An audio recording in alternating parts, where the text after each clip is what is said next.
Chegou ao fim essa animação amorzinho da Netflix, Keep os Animonstros, e eu vim nesse vídeo para falar da terceira e última temporada da série, a mensagem linda que ela passou e como foram representados os personagens LGBTQ+. E aí, gente, eu sou o Pato e estou sempre fazendo vídeos sobre filmes, séries e animações com conteúdo LGBTQ+.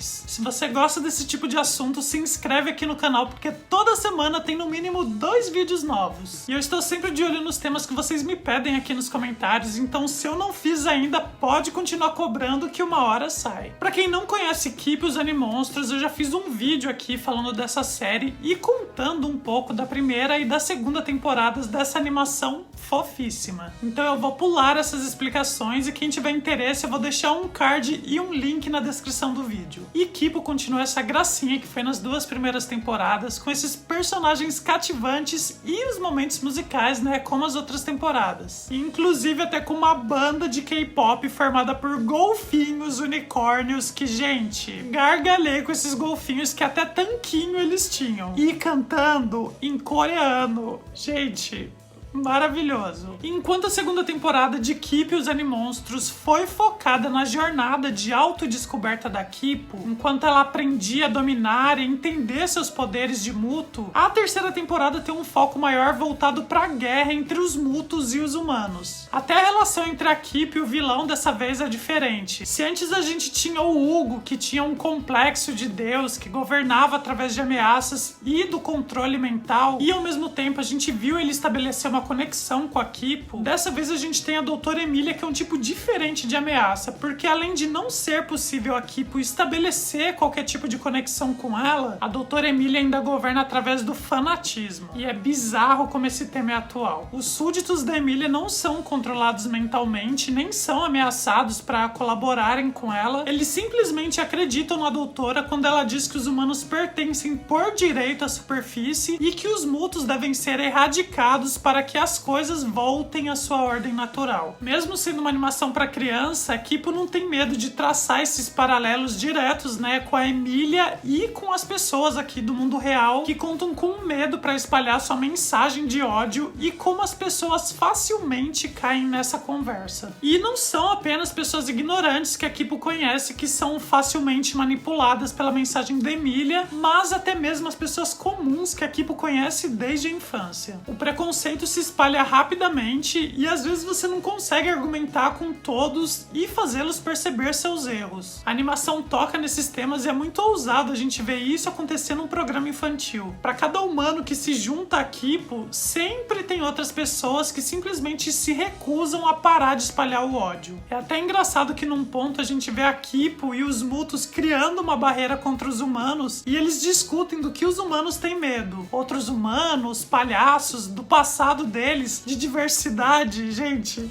maravilhoso. Bom, e apesar de se tornar um mega Muto feroz, a maior força da Kipo continua sendo seu otimismo, assim como o Steven Universe que eu tinha comparado lá no outro vídeo. Até o último minuto, a Kipo se esforça para fazer a Emília se tornar uma boa pessoa. A temporada começa alguns meses depois do final da segunda temporada e eles não fazem ideia de onde a Doutora Emília está e o que ela está planejando. E é muito interessante ver que enquanto a Kipo tá tendo dificuldade em unir os grupos de Mutos de cobras, lobos e lenha-gatos, as crianças desses grupos não têm problemas de brincarem juntas em paz e em harmonia porque elas não veem ou não se importam com o que seus pais pensam. Elas simplesmente olham para esses outros grupos de Mutos como alguém com quem elas podem brincar. E é engraçado que é exatamente o público da animação, né, que são as crianças. A resposta para toda a resolução dos problemas da temporada tá lá desde o início. Essa ingenuidade e essa união das crianças que tá muito além das diferenças delas. E foi preciso um mega caranguejo surgir para esse primeiro grupo de Mutos finalmente se unir. E isso acontecendo enquanto alguns Mutos estão sumindo porque a Doutora Emília está pegando eles e usando como cobaias para testar a cura. Detalhe de toda essa confusão inicial é que a gente vê o Benson falando que tinha um encontro com o Troy. Ai, meu coração. Mas teve que cancelar para salvar o mundo. E muito fofo que quando eles descobrem que a Doutora doutora Emília e os humanos estão escondidos no navio e resolvem ir pra lá, o Troy vai com eles. E eu adorei ele se juntando ao grupo porque é algo que eu queria ter visto desde a segunda temporada. E o Troy e o Benson abraçadinhos no inseto indo pro navio. Ai, gente, tem coisa mais fofa que isso? Tem, mas eu já chego lá. Então no navio, quando o Troy consegue abrir uma porta que tava trancada, o Benson fala: meu namorado é tão legal para tudo. Me devolve essa passagem de tempo que eu quero saber o que aconteceu nesses meses e como eles começaram a namorar, gente. Eu pirei de alegria. Que fofos, que fofos. Então eles conseguem destruir o laboratório, mas nenhum dos humanos do navio acreditam na Kipo e no que ela diz sobre as verdadeiras intenções da doutora Emília. Então a doutora Emília começa a reconstruir o laboratório e nesse processo ela sequestra os lobos que foram a antiga família da loba. Daí a Margot, que traiu a loba anos atrás, reaparece para pedir ajuda para ela para salvar a família. E no fim das contas a Margot tava pedindo ajuda coisa nenhuma, ela tava levando os amigos da Kipo para uma armadilha. E no momento que a Margot se arrepende, já é tarde demais porque a doutora Emília aparece e prende todos. Então o que acontece é que a Kipo tem que ir resgatar os amigos e no meio desse resgate o Yumian acaba recebendo a cura e vira um gatinho que, apesar de ter ficado muito fofo, gente, ai, que dó. Então, quando todos estão de volta, o Benson recebe um beijinho no rosto do Troy, que, ai, gente, qualquer interação entre os dois eu dava um gritinho, mas eu confesso que nesse momento eu tava esperando um beijão, porque seu namorado acabou de ser sequestrado, né? O mínimo que você espera no momento da volta, do retorno, é beijão mesmo. Mas já vamos chegar lá. Durante esse resgate também, o pai da Kipo acabou roubando a cura pra usar na mãe da Kipo, a Song. Eu até achei que fosse ser mais difícil e mais pro fim da temporada que eles encontrariam uma forma de trazer a mãe da Kipo de volta, mas eu gostei de ter acontecido ali no meio, principalmente porque a gente pôde ver as duas interagindo e foi muito bonitinho ver a Kipo e a Song tentando se aproximar. Então a gente tem um ataque dos humanos contra os mutos e no meio disso, vários mutos sendo curados e se tornando animais primitivos. Nesse momento, gente, eu tava desesperado, porque cada bichinho que voltava a ser outro bichinho, eu ficava...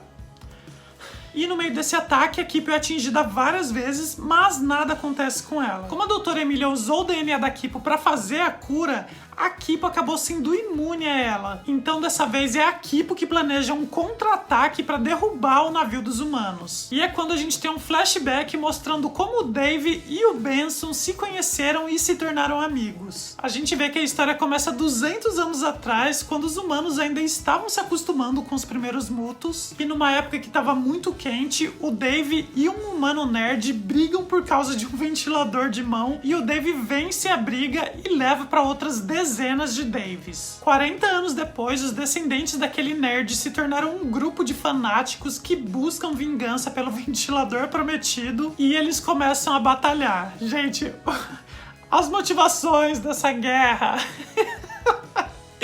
Ai, Deus, amei. E com o calor que tem feito nesses últimos dias, eu super entendo. E aquela guerra entre os fanáticos e os Daves durou anos e anos sem fim, e tanto os fanáticos quanto os Daves foram sendo eliminados. É nesse ponto que a gente descobre que o Dave pode morrer sim, mas claro que ele não vai contar, né? E no fim, depois de tantos anos de guerra, só sobra o Dave de um lado e do outro, o último dos descendentes dos fanáticos, o Benson, ainda criança. E depois de muito brigar, os dois percebem que a única forma de acabar com aquela guerra é se unindo. E o Benson e o Dave formam a primeira aliança mútuo-humano. E eles contam isso para lembrar a Kipo que ninguém vai vencer uma guerra lutando. Então, ao invés de lutar, ela propõe um baile para tentar unir os mútuos e os humanos e celebrar as diferenças entre eles. Mas para isso, claro, ela precisa convencer os mútuos e os humanos a irem pro baile. E não é só convencer eles a irem pro baile, é fazer eles aceitarem as diferenças entre eles. E é durante esses preparativos pro baile que temos o melhor momento LGBTQ+,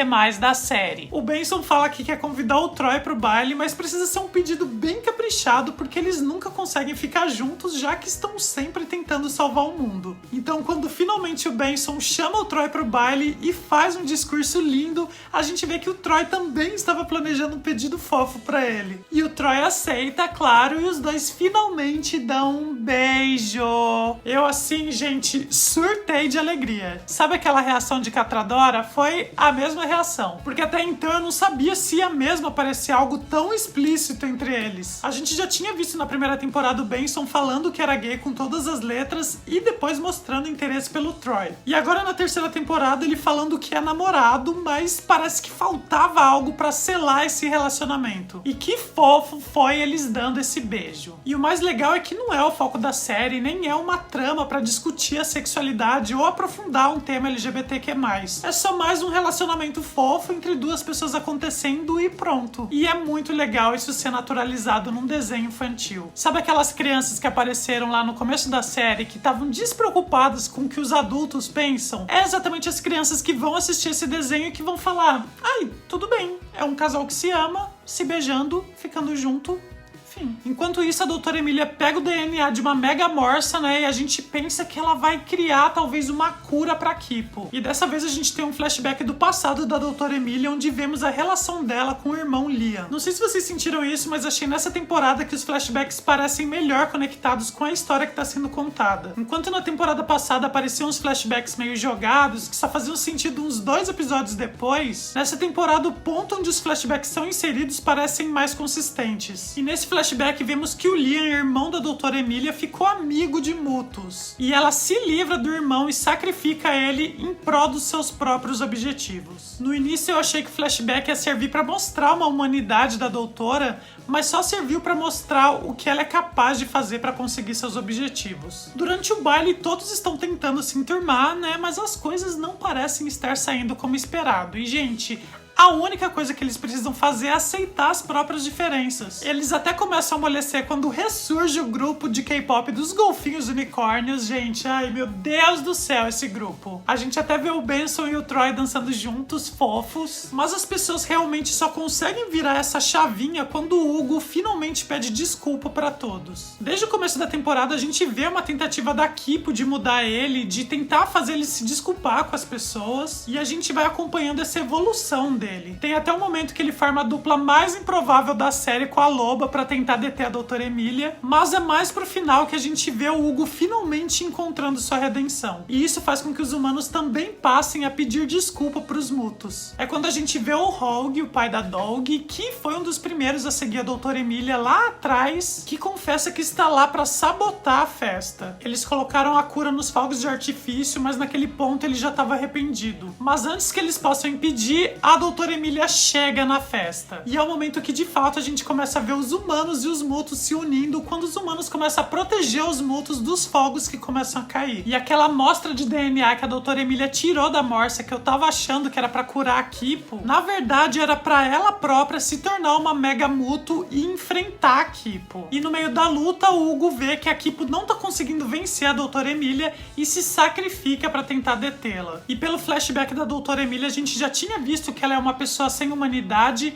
e agora a gente percebe que ela não tem uma âncora pra voltar. E isso faz com que ela comece a se perder dentro do Mega. E a Kipo e os outros poderiam deixar a doutora Emília lá como Mutu e ficariam em paz, mas a Kipo não concorda que seja a melhor solução e defende que ninguém merece que a mente desapareça, nem mesmo a doutora Emília. E a gente acha que isso vai fazer a doutora Emília mudar. A Kipo tem isso de querer ver a bondade nas pessoas, mas não. A doutora Emília não mudou e ela tenta atacar a Kipo mais uma vez. E surge a Mandu pra salvar o dia, atacando a doutora Emília, que acaba sendo engolida por um Mutu. Ironicamente, o castigo dela foi ficar presa na própria toca com um Mutu que quer ser amigo dela pra sempre. Então a gente tem a cena mais triste de Kipo, que é o Scarlet Man se despedindo e pedindo que seja chamado de Hugo antes de morrer. Ai, gente, foi de cortar o coração. Eu até comentei com um amigo que agora é comum, sempre que um vilão precisa de uma redenção, a gente ver um vilão pior que ele surgir. Só pra ter uma ideia, isso acontece em Steven Universe, acontece em She-Ra e em vários outros. Mas não precisava o Hugo morrer, né? Poxa. Eu esperava ver ele aparecer depois de um tempo com uma bengalinha, mancando, ou mesmo ver ele tomando a cura e se tornando um macaco selvagem. Mas não foi isso que aconteceu. O Hugo morreu e 5 anos depois a gente vê a Kipo com apontando para a estátua dele como todos estão. A cidade agora está coabitada por humanos e mutos e eles até criaram um meio de transporte. A corgi da loba teve filhotes, o Benson e o Troy abriram um restaurante, o Dave virou uma mistura de professor e stand-up comedy, a Mandu cresceu e a gente vê a Kipo mais velha usando uma jaqueta que mostra o símbolo de cada um dos 5 amigos. A pata da Kipo, a loba, a fita cassete do Benson, o casulo do Dave e a pata de porco do Mandu no meio. A gente vê também que os mutos que receberam a cura não voltaram a ser mutos. Eu achei uma pena porque eu imaginei que eles tomariam algum antídoto ou coisa assim, mas eles permaneceram selvagens. E agora só um comentarinho aqui entre nós, né? Eu não quero ser influenciado por estereótipos, mas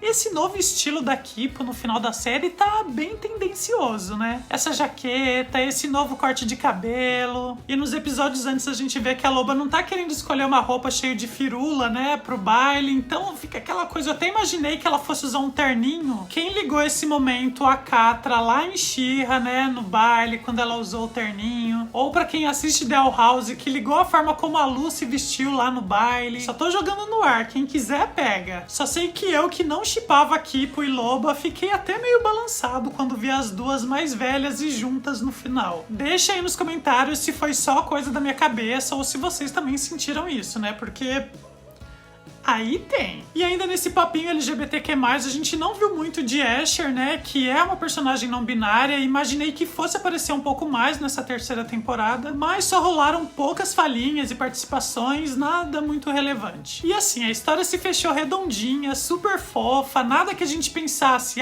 tinha que explicar como tal coisa aconteceu, mas o super viria uma outra saga de Kipo ou mesmo um spin-off. Imagina uma outra produção explorando o resto do mundo, né? Porque a história toda se passou só em Las Vistas. Ou mesmo uma história se passando na época que os mutos começaram a dominar o mundo e os humanos começaram a viver nas tocas. Mas enfim, se isso não acontecer, já tô bem feliz e satisfeito com essa série, com a mensagem que ela passou e com a fofura que ela foi. Tem mais o que dizer? Não tem mais o que dizer. Nos vemos então no próximo vídeo. Beijo do Pato e tchau!